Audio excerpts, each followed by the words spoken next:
Chinese warship. Pinalayas ng barko ng Philippine Coast Guard. Matindi Matagumpay na naitaboy sa Bao de Masinloc.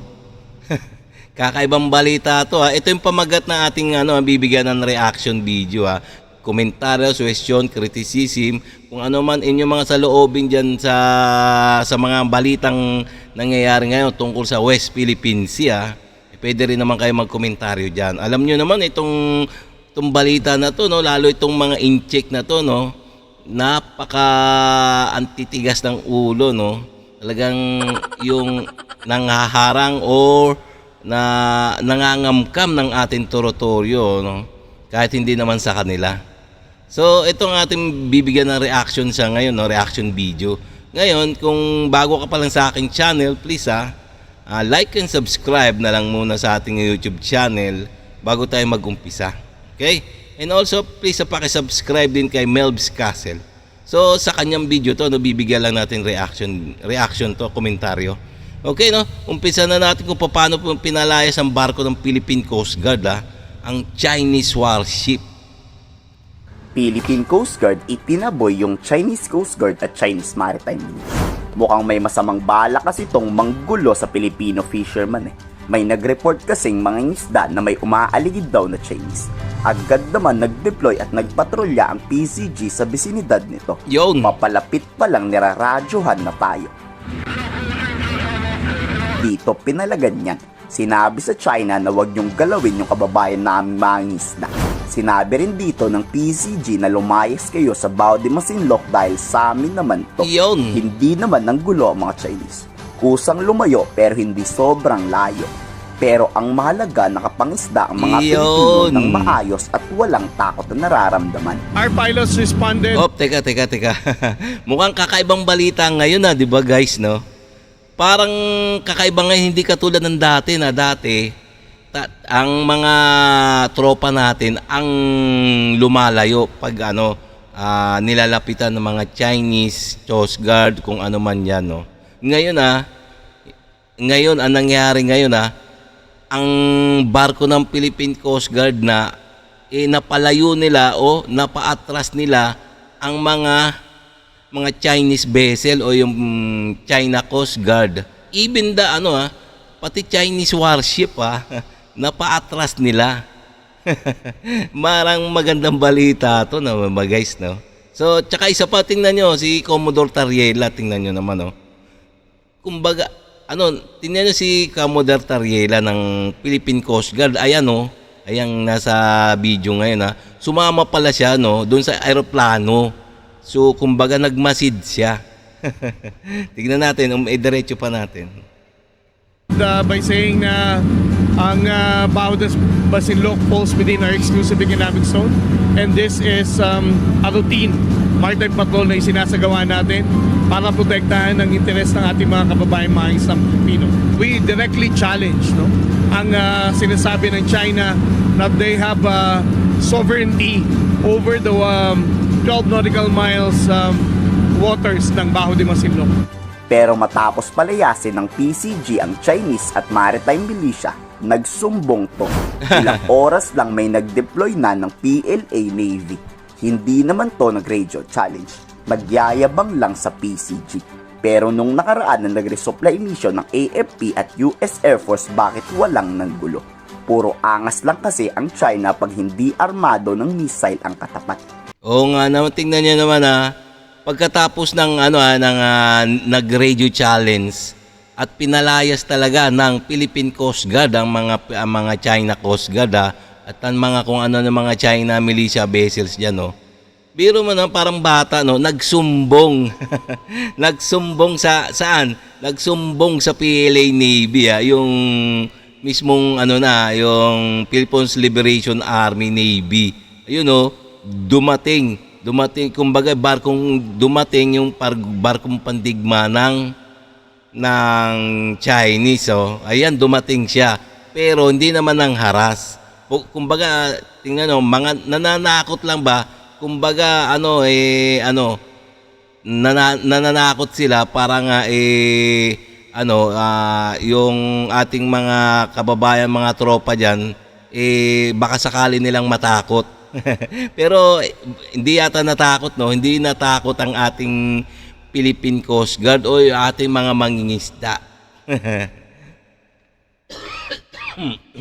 Yan, pasensya na. Ano na. Tsaka tingnan nyo naman, diretso pa natin. Di naman dito nagpatinag at PCG at binantayin pa rin ang ating mangingisdang kababayan. Well, we still don't know what's the main objective ng PLA Navy, whether it's an expeditious na pagdaan. But again, this is something na we have always been monitoring, the presence of PLA Navy. Hindi natin alam kung they're exercising right of innocent passage dahil dire-diretso naman yung pagdaan niya. 6 na oras na nakakalipas, dumating na ang kapalitan ng air patrol ng PCG. Nandyan na ang BRP Teresa Magbanwa. Nung panahon na yan, wala na as in mga Chinese kahit PLA Navy. Yun. Dito maayos na nakapagbigay ng ayudang pamasko ang ating mga kababayan. Walang untoward incidents, walang water cannon at walang radio challenge. Yun. This is where the Coast Guard vessels are deployed to ensure na maprotektahan natin ang mga kababayan natin mangingisda kung sakaling maharas sila ng China Coast Guard and even the PLA Navy. Tayo may naaresto ng illegal na mga Chinese. Teka, tingnan nyo naman nag-atrasan talaga, kitang-kita nyo, nag-atrasan ng mga China Coast Guard, mga Chinese militia vessels, at saka niya, mismo, maski yung barkong pandigma ng China, yung PLA Navy, nag-atrasan talaga, talagang matagumpay na itaboy ng ating Philippine Coast Guard sa Baho de Masinloc, ang mga kalaban na yan. Yung mga kalaban natin ng mga inchik na yan, natatakot din pala yan, Tingnan mo, yung Chinese warship, nagpakita lang. Yung, nung nagsumbong yung mga China Coast Guard, di ba, dumating kaagad yung yung Navy warship ng China. So, parang dumaan lang ba? Di naman nag-ready challenge. Ibig sabihin, talagang natakot sila sa Philippine Coast Guard.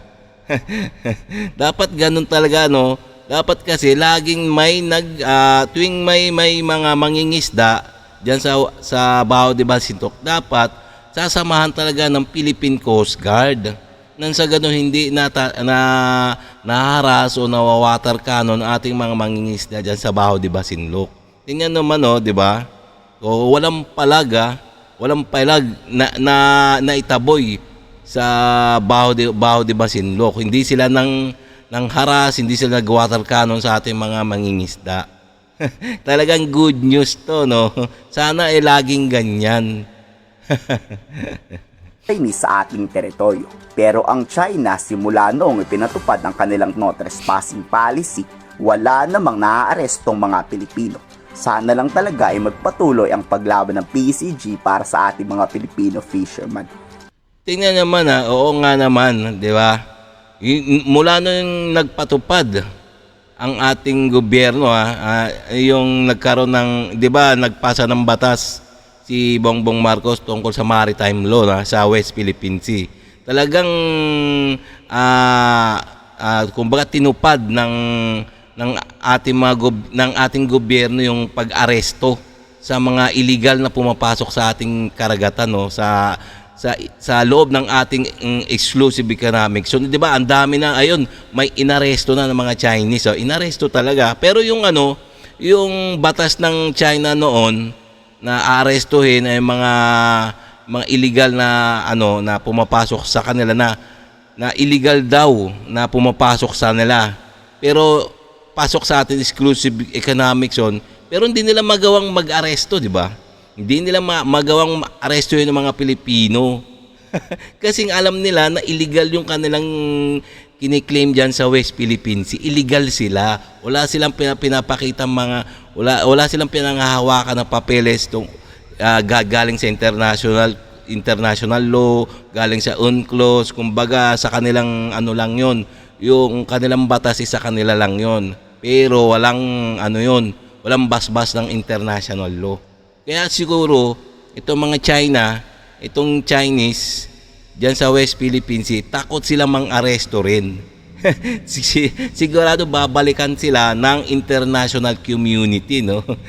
Baka nga matunaw na yung bansa nila, no? Kasi buong community, buong mundo talagang against sa kanila.